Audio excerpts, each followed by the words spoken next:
Troisième question. Le transport du pétrole brut par chemin de fer est un phénomène en forte croissance au Canada et il est prévu que cette pratique s'intensifie dans les prochaines années. Est-ce que les infrastructures de transport ferroviaire et les normes et règlements de l'industrie devraient être revus et renforcés pour assurer la sécurité des Canadiens et des Canadiennes, et si oui, de quelle manière? Donc pour cette troisième question, le tour de parole sera suivant. Monsieur Daniel Louis, Monsieur Jean-François Delisle, Monsieur Luc Bertol, Madame Caroline Bouchard et Monsieur David Berthiaud.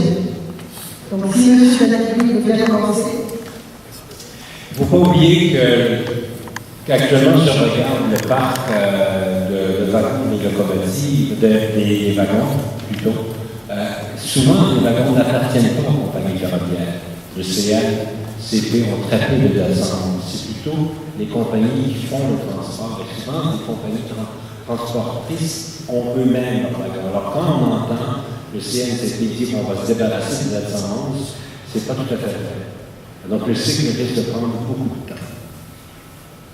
En ce qui concerne les plans de mesures d'intervention d'urgence, le BSC l'a dit, il va falloir absolument augmenter et bonifier les plans de mesures d'urgence avec littéralement l'installation de caches d'équipement, de mesures d'urgence, plus de formation évidemment des premiers répondants qui est déficient par rapport à un transport pétrolier qui risque d'augmenter.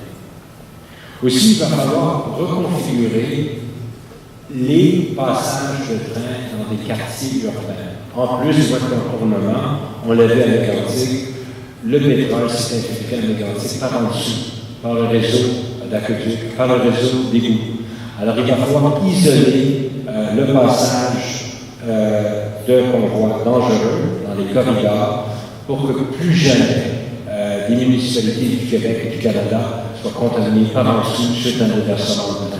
Il y a d'autres mesures proposées, entre autres la construction de talus d'une part et d'autre, des convois de produits dangereux ferroviaires, de façon s'il y a un déversement, au moins ça va être confiné dans les corridors ferroviaires et pas s'étendre dans les municipalités. Il y a plusieurs mesures, il faudrait regarder sur notre site web, on a établi une liste de mesures qu'il va falloir faire pour rendre le transport ferroviaire plus sécuritaire. Merci, M. Louis. La parole maintenant est à M. Jean-François Delisle. Donc, il faut revoir et renforcer les infrastructures et les normes, absolument. Donc, nous, au niveau de l'UNPD, on est tout à fait d'accord avec ça.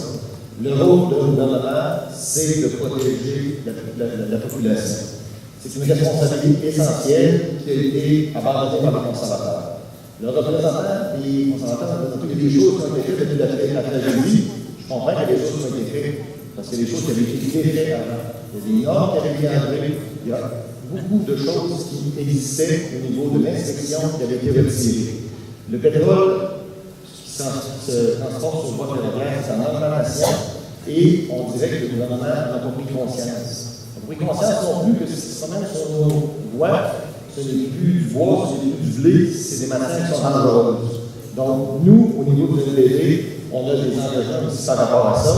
On veut obliger les sociétés ferroviaires à investir dans leurs infrastructures. On veut, nous aussi, comme gouvernement, investir dans la question de la sécurité ferroviaire, dans l'inspection, dans la formation des gens. On veut aussi retirer progressivement l'ensemble des wagons qui sont non sécuritaires. On s'entend aussi à ce que le gouvernement, pas le gouvernement, pardon, les entreprises qui transportent du pétrole fournissent aux municipalités, aux provinces et aux gens qui sont sur le terrain l'ensemble des informations de ce transit sur le terrain. On veut demander aussi de réduire la vitesse des trains et de les rediriger si possible. Donc, si on est de trouver de nouvelles façons de transporter le pétrole. Et on veut ramener, je l'ai parlé tout à l'heure, un nombre suffisant d'inspecteurs et de vérificateurs pour s'assurer que c'est bien fait. L'auto-inspection, ça n'a pas fonctionné, ça ne fonctionne pas. On a un rôle comme gouvernement, que ce soit au niveau du ferroviaire, l'inspection des aliments. On ne peut pas laisser les entreprises s'auto-réglementer, tant que M. Le Maire, après ça, c'est qu'il y a un accident, ceux qui sont pris en dépôt payeront.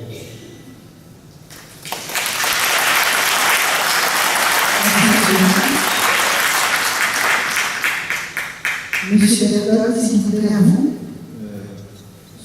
Ce que je constate, c'est que beaucoup qui a été fait, mais l'NPD est capable de dire beaucoup de choses sans reconnaître aucune des mesures qui ont été mises en place. Je pense qu'ils ne savent même pas qu'il y a beaucoup de mesures dont ils veulent mettre des choses en application pour des prochains mois qui ont déjà été mises en place par le gouvernement. On a notamment, on va parler beaucoup du DOT 111. Effectivement, on a demandé à ce que ces DOT 111 soient retirés sur une période de 10 ans. Il y a déjà 3000 wagons qui étaient plus vétus que les autres qui ont été retirés. Pour les gens de la Atlantique, moi, ce que je propose, c'est que, étant donné ici qu'il y a eu effectivement une situation vraiment particulière, il y a des nouveaux wagons qui ont été approuvés et par l'administration américaine et par l'administration canadienne, les TC-117 pour le transport du pétrole. Je pense que la municipalité de la Atlantique est en mesure de demander aux compagnies ferroviaires, aux compagnies pétrolières, que s'il y a du transport de pétrole à nouveau qui se fait dans le secteur de la Atlantique, on utilise ces nouveaux wagons-là. On peut le faire, on a le droit de le faire, je pense qu'on devrait le faire ensemble. Ça, c'est une mesure concrète. Par rapport à tous les autres règlements, tout ce qui a été fait, on a modifié, notamment le 20 février 2015, on a présenté un projet de loi visant à accroître la sécurité ferroviaire et l'imputabilité de l'industrie, de sorte que les compagnies qui seront prises en défaut vont devoir payer pour les dommages qu'ils vont faire. On va devoir mettre des sous de côté également pour les petites compagnies qui n'ont pas les moyens de payer. Ça, c'est une loi qui a été adoptée par notre gouvernement. Le gouvernement a introduit aussi une limite de vitesse sur le transport des matières dangereuses. Et on sait que ça ne s'applique pas ici parce que l'État des rails fait en sorte que la limite est déjà inférieure à ces limites-là. On a mis en place le 1er avril 4 règlements sur les sanctions administratives pécuniaires. Les inspecteurs peuvent dorénavant donner des amendes aux compagnies ferroviaires qui sont prises en défaut. Sur les passages animaux, sur les renseignements relatifs au transport pour qu'on donne l'information justement aux municipalités, aux services d'urgence, et les gens sont obligés de le faire, et sur un nouveau système de gestion de la sécurité ferroviaire. On a agi beaucoup, il reste encore des choses à faire, j'espère être capable de travailler sur ce dossier-là avec les gens de la Atlantique. Merci. Madame Bouchard, vous pouvez continuer? Alors, je ne sais pas si M. Berton se voit rassurant quand il nous apprend que les wagons de 111, que son gouvernement est prêt à les laisser sur nos rails pendant encore 10 ans. Personnellement, personnellement, je ne trouve pas ça rassurant du tout. Je suis certaine que la population de la Atlantique non plus. Est-ce qu'il faut resserrer les normes? Absolument, comme je l'ai dit dans la réponse précédente. La nature du transport ferroviaire a changé, on le sait, ces dernières années, et ça justifie des mesures de sécurité accrues. Autrefois, les convois pétroliers étaient rares, mais maintenant, ils se multiplient au Canada.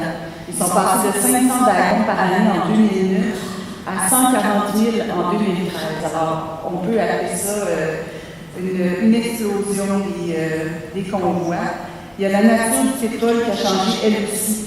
Alors, le pétrole de schiste ultra léger du Dakota du Nord est une substance explosive, comme on l'a vu à l'Atlantique, alors que le bitume albertain, lui, il est si lourd qu'il coule au fond des cours d'eau. Et là, la situation risque d'empirer encore avec le projet de Belle-Dune au Nouveau-Brunswick. Alors, oui, il faut resserrer les mesures. Une autre mesure, moi personnellement, comme candidate, j'ai proposé à mon parti d'assujettir les compagnies à des amendes salées pour chaque jour qui passe sans que des correctifs qui ont été demandés ne soient apportés. Alors, chaque jour qui va passer sans que les compagnies apportent les correctifs demandés, eh bien, la facture va grimper pour les compagnies. Et moi, je pense que ça peut être une façon efficace de les forcer à agir plus rapidement quand les problèmes ont été identifiés. Merci, Mme la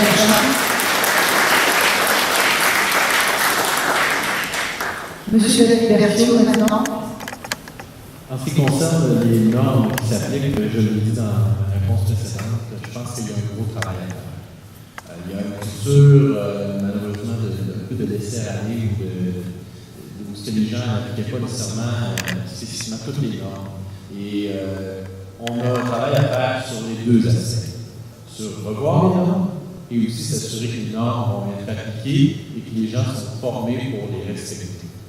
Alors, pour ce qui est des normes en tant que telles, pour s'assurer que les normes sont appliquées, sont respectées, ce qu'on propose, c'est qu'il y ait peut-être des outils de sécurité que les entreprises ferroviaires devraient se soumettre à des audits externes, un peu comme on a des audits financiers pour les entreprises, pour s'assurer que les entreprises contrôlent bien l'aspect financier, mais pourquoi pas avoir aussi des audits de sécurité, pour que les auditeurs externes viennent faire une vérification dans l'entreprise ferroviaire et s'assurer qu'elle respecte bien les normes de sécurité auxquelles elle s'engage à respecter. Il y a un élément aussi important, je pense, dans toute la question. Présentement, il y a un bris de confiance. Il y a un bris de confiance des gens de la Mégantic et de la population générale envers nos institutions.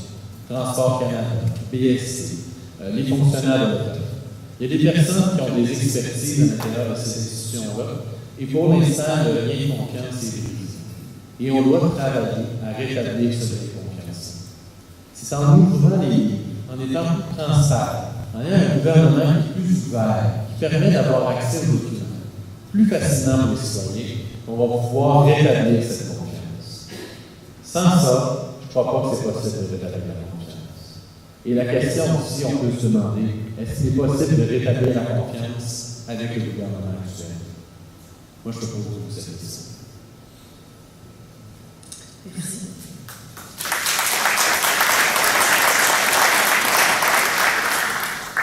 Cette question nous a permis de voir que des mesures en existaient, de différentes natures. Nous espérons tous et toutes que ces mesures aboutiront rapidement.